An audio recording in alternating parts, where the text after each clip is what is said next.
hareketi İstanbulda Şarkı Türkistan yaşları için terbiyeleş söhbət yığını uyuşturdu.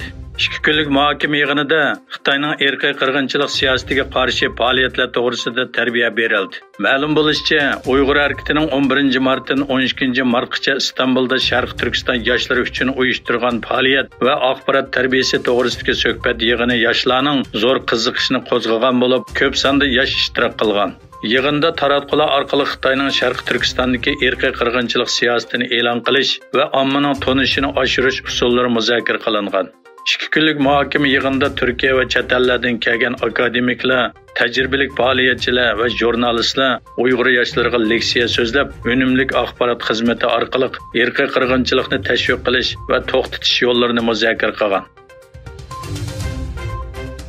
Atalmış Xitoy Kishilik huquq tadqiqot jamiyati BDT Kishilik huquq kengashining 52-chi qatimliq yig'ini doirasida Xitoydagi kishilik huquq hukmi va amaliyoti temasida yig'in ochgan. Beijing Texnika Universiteti ilm-fan texnika va kishilik huquq markazidan Chi Yanping yig'inda qilgan bayonotida iqtisodiy taraqqiyotning kishilik huquqini qo'g'dash xizmatida muvofiq konkret sharoit hozirlab berilganligini, Xitoyning kishilik huquqini qo'g'dash xizmatiga intayin ahamiyat berilganligini aytgan. Xitoy Xalqaro radiosining xabariga qaraganda, Sharq Turkistondan elib kelingan va bu yig'in uchun maxsus nutq so'zlagan atalmış professor Mehmet, rayonda ishga o'rinlashishga rag'batlantirish siyosatining yo'lga qo'yilganligini, shuni ishga o'rinlashtirishning mahorati va kirim saviyasini o'stirganligini aytgan.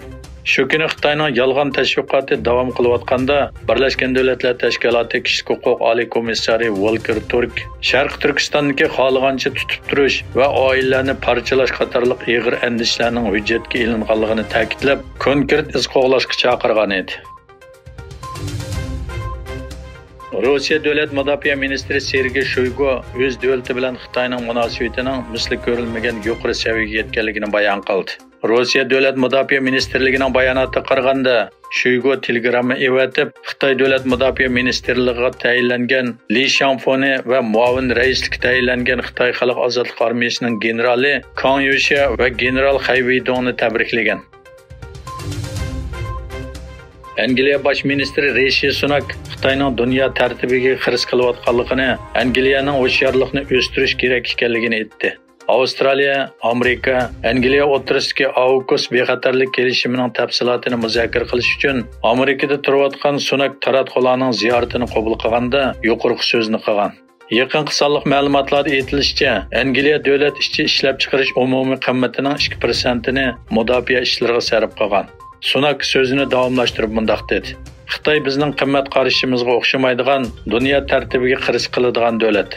Shuningdek biz ho'sharlikni saqlab, o'zimizni, qimmat qarashimizni va manfaatimizni qo'g'dashga huquqliq. Angliya hukumatining Xitoy paydo qilgan bu masalaga astoydil muomala qilganligini bayon qilgan Sunak, ularning Xitoyning yerim o'tkazgich qatorliq sohalarga mablag' selishning oldini olganligini aytdi. Amerika prezidenti Joe Biden Xitoy prezidenti Xi Jinping bilan ko'rishishni planlaganligini e'lon qildi. Biden Xitoy raisi Xi Jinping bilan pat yaqinda ko'rishamdi yo'q degan savolga ha deb javob bergan. Ammo qachon ko'rishadiganligi to'g'risida uchur bermaydiganligini aytgan.